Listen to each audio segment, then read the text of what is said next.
Broadway's my beat. From Times Square to Columbus Circle. The gaudiest, the most violent, the lonesomest mile in the world.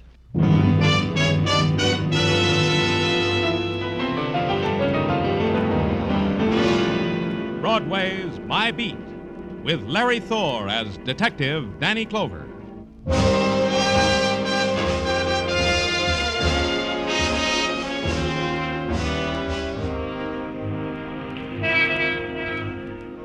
Broadway, where the measured screaming of the spectaculars echoes into the wilderness of the night, and their cadence is the beat of a metallic and mechanical heart. This is the rhythm of the life you're assigned to on Broadway. There's nothing you can do about it. You challenge it with a whisper or a plea or a cry, and there's no one to hear it, because Broadway's ears are tuned only to the throb of the mechanical heart. It's Broadway, my beat.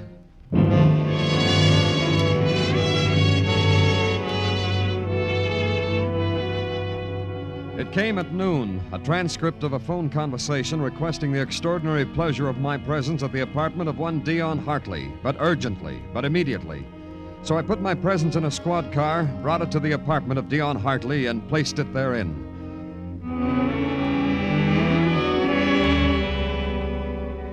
It was an experience. The apartment seemed to contain everything exquisite that had been fashioned or dreamed by men, all in crystal glass cases, all tagged with little golden medallions, and all ruled over by Dion Hartley, but exquisitely. This excruciatingly lovely Grecian statuette, Mr. Clover. You want to know what it cost? No, not particularly. Of course you do. It cost me my most precious emotions, even a few pennies of my soul, if I had one. A devastating price to pay, Mr. Clover, for a lousy statue. If you say so. You're delightful, Mr. Clover. You want to know why I sent for you? Fatally, inevitably, you. Now I'm here, I might as well know. For a very simple reason.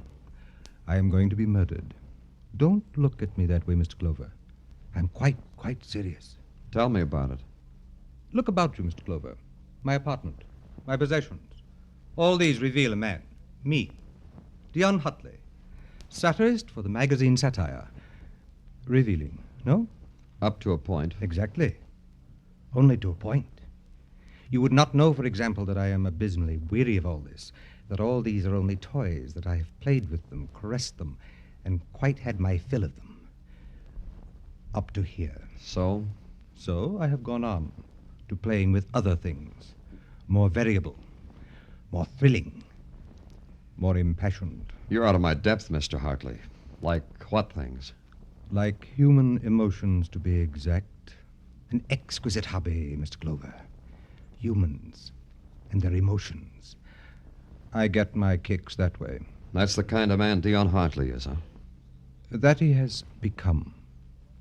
Mr. Clover, I have tuned a certain group of people up to such an emotional pitch that they have no recourse but to murder me, either individually or collectively. These lucky people, who are they?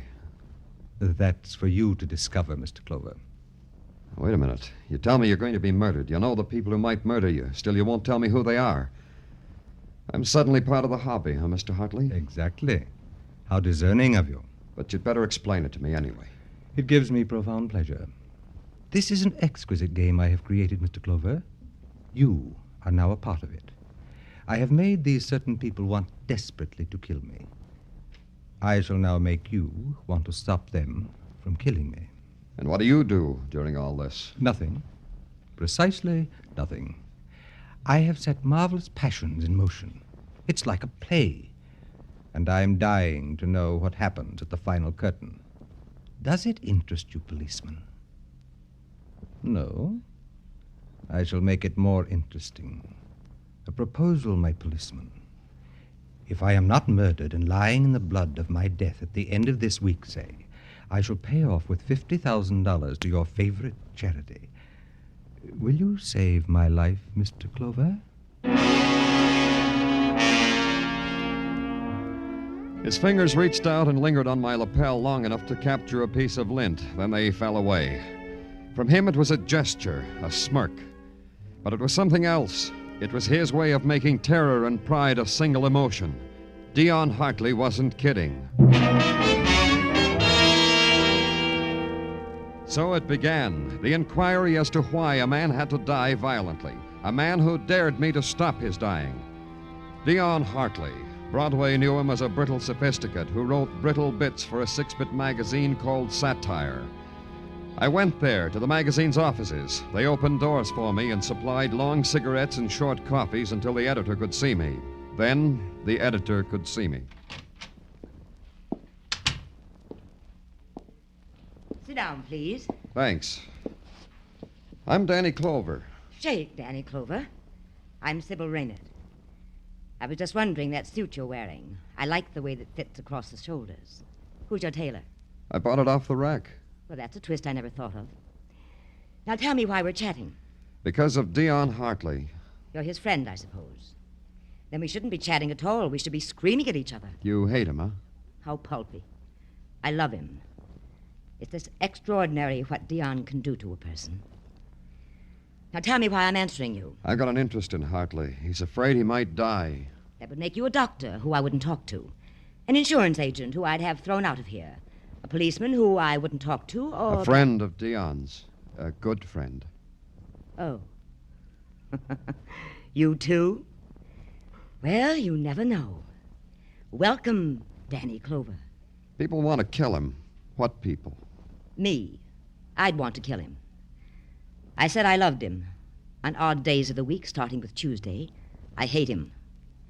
You can follow me around and see if I'd kill him. I could do that. However, there's Camden. Yes, there is. The one in New Jersey, you mean? How pulpy can you get?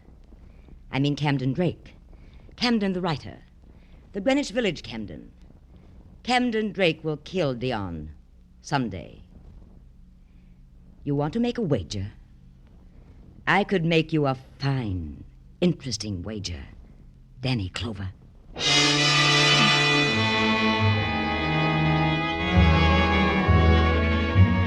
It was weird.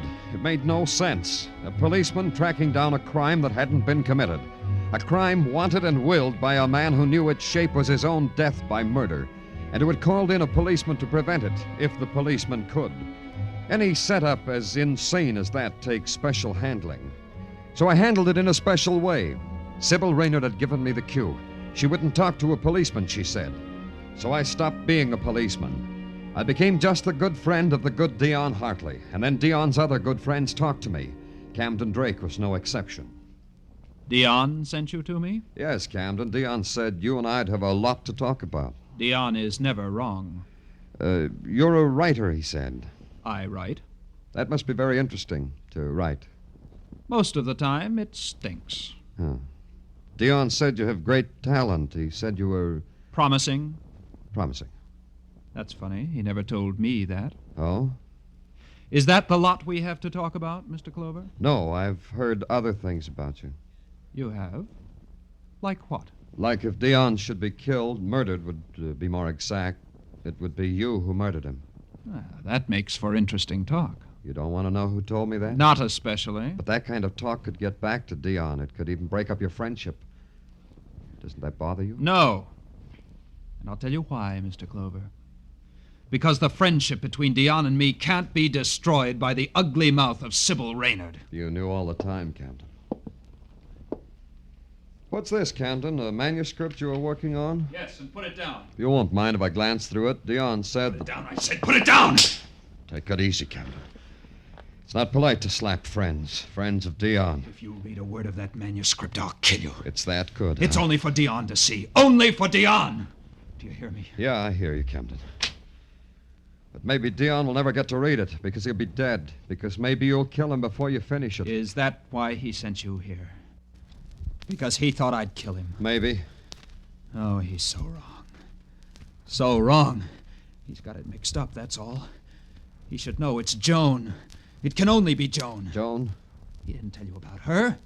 About Joan York? No. Then I'm telling you. Go talk to her, Dion's friend. Ask her why she wants to kill him. I'll do that, Camden. Where do I find Joan? In Gramercy Park. 1712 Gramercy Park. Well, it's been a nice talk, Mr. Clover. Promise me you'll never come back.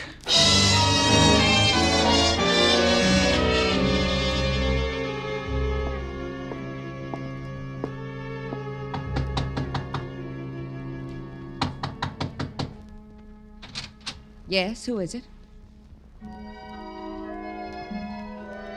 There was something about her, something like the promise a man makes to himself in some dark part of his life. The promise had the name Joan York. Her dark hair clouded to her shoulders, and her eyes were soft. The planes of her face, her mouth. The promise had the name Joan York. Who is it, please? I'm Danny Clover, a friend of yours. Camden Drake said I might speak with you. Camden? Of course, Mr. Clover. Come in. Sit down, please. How is Camden? Why are you staring, Mr. Clover? Huh? Oh, he's all right. Why are you staring? Was I? I'm sorry. I don't want to be rude. I was busy. You were busy. At what?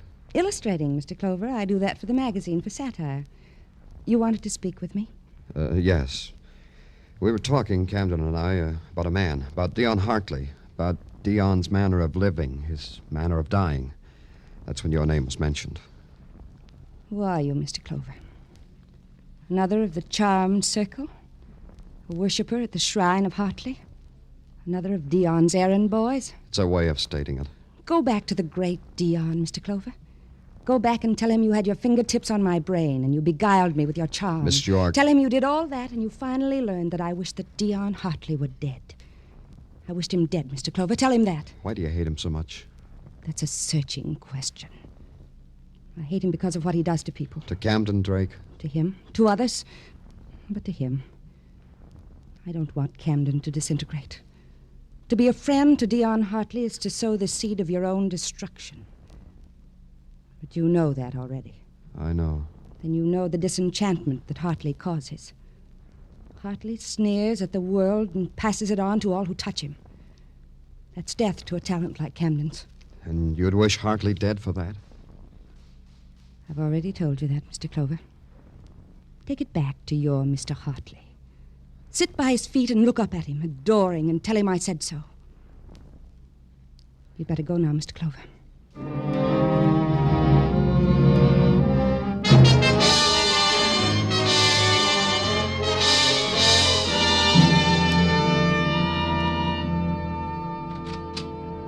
Can I talk to you now, Danny? Oh, Danny. You've been sitting here for 2 hours now. Your face looks like it's all thumbs, Danny. You want something, Tartaglia? Oh, you got a problem? Well, I am ready to receive it, Danny, and give you my utmost opinion on it. Try this. A man says he's going to be murdered and makes a game out of it. And 3 people in their own way have a motive for killing him. An editor, a writer, What, Danny? You never saw such a girl, Tartaglia. Hey, it ain't spring yet, Danny. Danny Clover speaking. This is Dion Hartley, Mr. Clover. Your charity has lost. What's the matter with you? You've lost the game, Mr. Clover. Mr. Hartley. Don't you see? I've been murdered.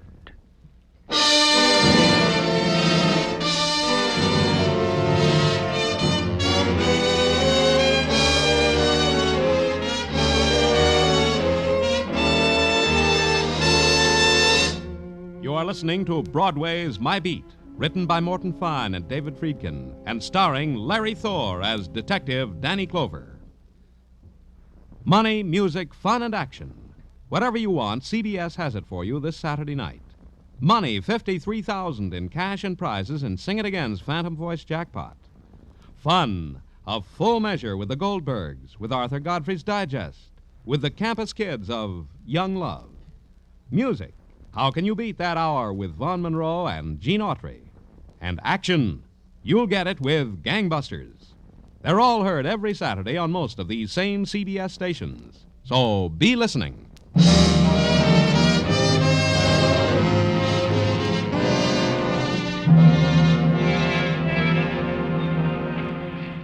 Broadway's a street that'll give you anything you want, anywhere you want it. All you have to do is set your mind to it and be looking in the right direction at the right time. If you look one way, Broadway's liable to wink at you and nod its head. But look another way, you're liable to get a newspaper shoved in your face. That's so you'll see the headline up close. Dion Hartley shot to death.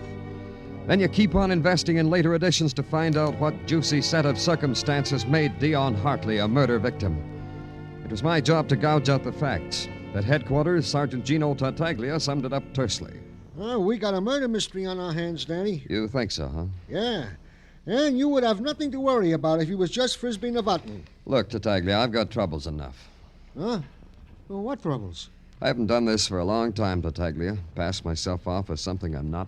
Well, that is the duty of a plainclothes detective, Danny. Yeah, but I don't like the circumstances. This one time, I feel like I'm lying by not telling people I'm an officer. It's a feeling I don't care for. But, Danny, like I said, this is your duty. I don't understand, Danny. What people in particular do you feel like you're lying to? To a murderess, maybe. A girl named Joan York. Huh? Sounds funny, huh? Danny, you shouldn't let certain things blind you to other certain things. Sure. I'll wait till I'm a little older, huh? I guess it's like this. I've just got a strange idea Joan York's got the best reason for killing Hartley. I hate the idea. I'll see you, Tartaglia. I'm going someplace where I can get the whole thing out of my mind.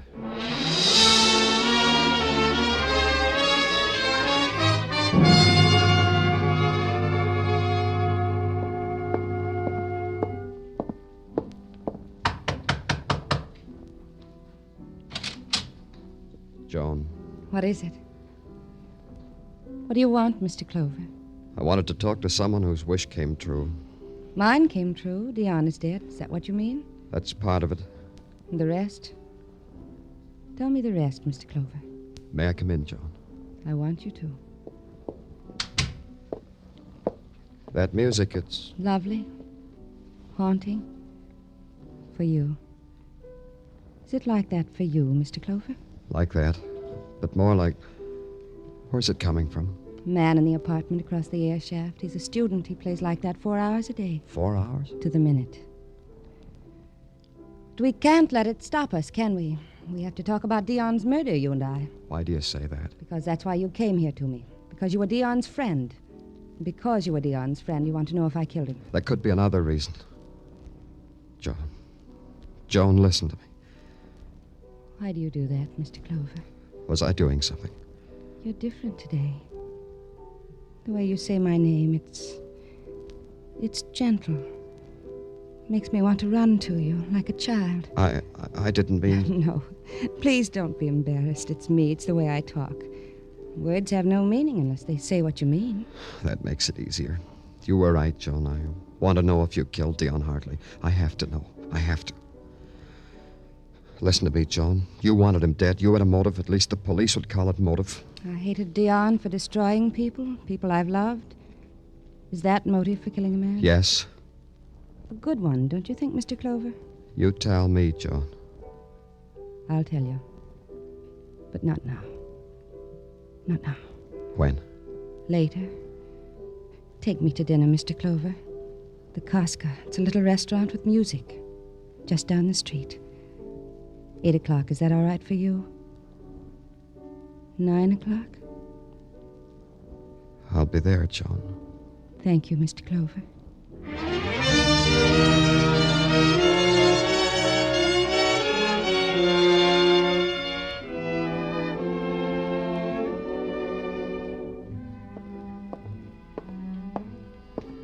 You're late, Mr. Clover. I was beginning to be afraid you wouldn't come. I'm sorry. I had some things to take Well, care it of. doesn't matter. You're here. Hungry? Only to talk to someone. You. Are you hungry? No.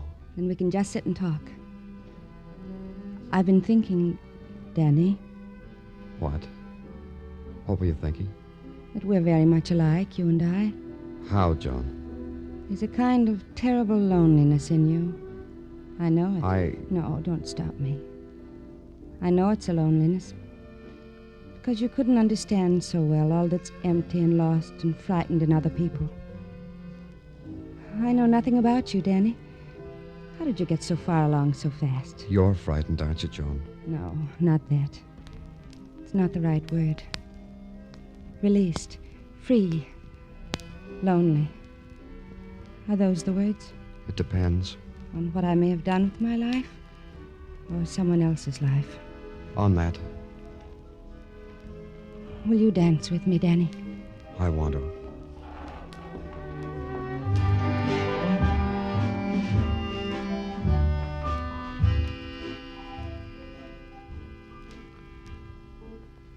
Could you kill Danny?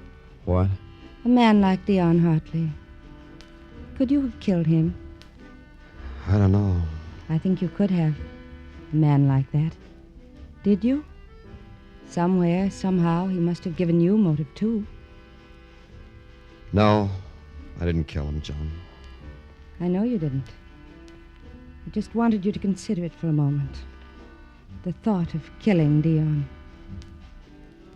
It didn't revolt you, did it? Did it, Danny?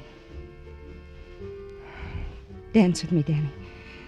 Dance with me. Well, well, well. If it isn't Joan girl, complete with nothing. Hello, Camden. Goodbye, Camden. Camden, please. Please. I like that when you say please to me, Joan. It's like the old golden days before Dion Hartley. Whatever it is, take it somewhere else, Camden. That cut it, didn't it, Joan? That shining thing we had, you and I. Dion loused it, didn't he? Didn't he, Joan? Yes, he made it rotten. He made it filthy. He made me want no part of you or of him. So you killed him, huh? You killed him! You killed the best thing that ever happened to me! You killed him! Take it easy, Camden. Take it easy. The people are... Take your hands off me! Take them off! Easy, kid, easy. I told you! Maybe now you'll believe me. Yeah, that's twice now, Camden. I owe you something. Here, you two, break it up, break it up. What do you two bums want, all right? Hey, What's the matter, officer? You want something, officer? Keep away from me. But I said keep away. Okay, but it shall be as you wish. Are you coming quiet, or do I use this stick on you? All right, that's better. Come on.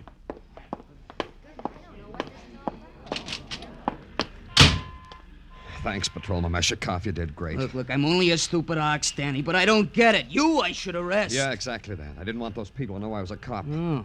I want this to look legitimate. Call me a paddy wagon officer. I want to go to jail.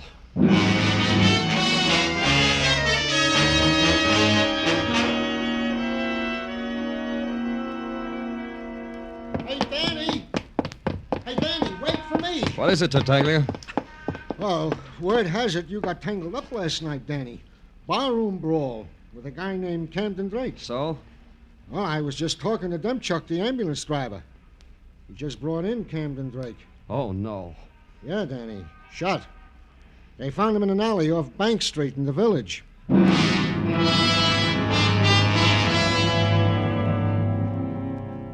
I only kidded myself for a couple of hours longer.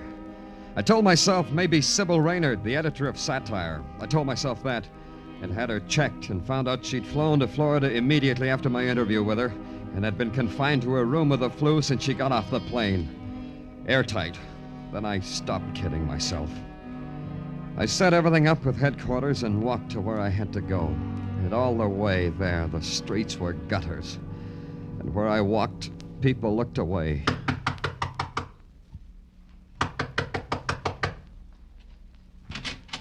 Danny. Come in, Danny. So early, Danny. It's hardly noon. You mind, Joan? Oh, you know I don't. Sit down. All right. Joan. Wait a minute, Danny. I'll fix some coffee. No, don't. No? Joan, after I was arrested last night... I went right home. Is that what you were going to ask me? Yes. Camden Drake's dead, Joan. He was shot dead. I don't believe you. He's dead. But who? Doesn't matter much, does it, Joan? Does it? Look, Danny, I'll get some... Wait, the door. Yes? Hiya, baby. Hiya, Johnny. Oh, Johnny, baby. Say, oh, Johnny, baby. Come here. Danny! Take your hand off me. Hey, who you shot? Who is this guy, Johnny? Outside. I said outside. Johnny! Danny, he's got a gun! Yeah.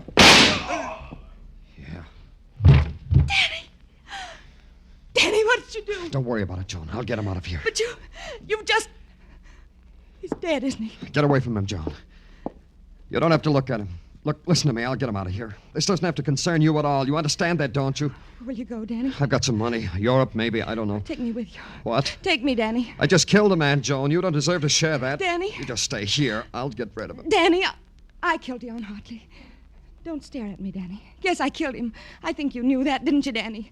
Now you know. Now it makes everything all right. You can take me with you, Danny, both of us. Joan. Yes, and Camden Drake, too. I killed him, Danny. Now you can take me, Danny. Now we've got two awful secrets we can share. It's better. Why? Why did you do it, Joan? I had to. I thought I was in love. In love with Camden. Dion was squeezing Camden's soul. I killed him. And the boy? It was easy. You heard Camden. He didn't want me. Camden knew what I'd done and said he was going to the police. It didn't matter after that. After you... Didn't you know, Joan? No. No what? I'm a policeman, Joan. Danny. Get up, McGibbon. You can get up now. Yeah. Okay, Danny. Danny! Danny, no! No! Danny, you! No! No!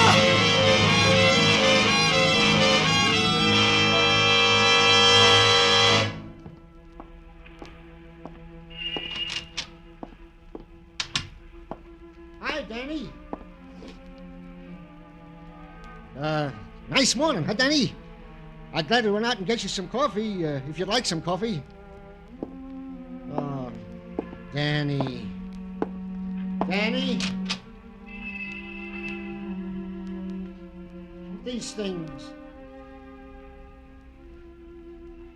Sorry, Danny.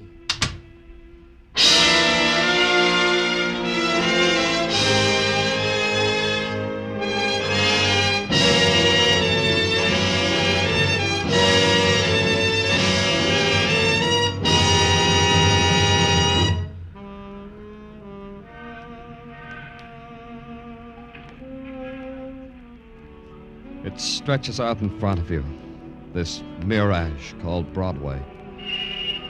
This street that offers you dreams, then laughs in your face. Its crowd and cruelty, its sound and sorrow, its fury and a teardrop. It's Broadway, the gaudiest, the most violent, the lonesomest mile in the world. Broadway, my beat.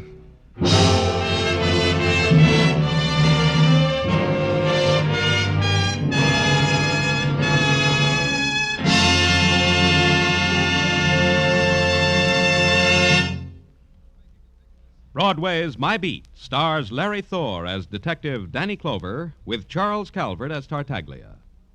The program was produced and directed by Elliott Lewis. The musical score was composed and conducted by Alexander Courage. The cast tonight included Ann Stone, Virginia Gregg, Elliott Reed, Ted Osborne, Bert Holland, and Jack Crucian.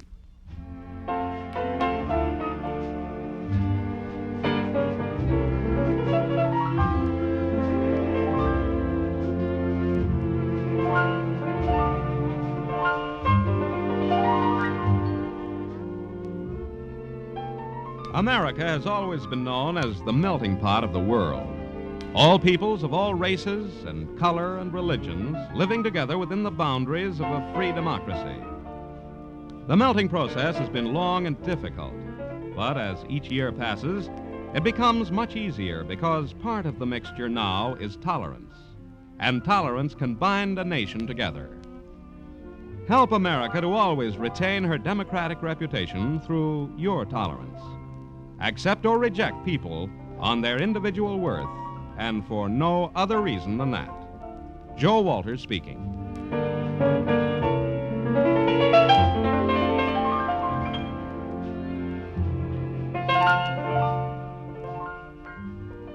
This is CBS, where you'll find Broadway is My Beat every Friday night, the Columbia Broadcasting System.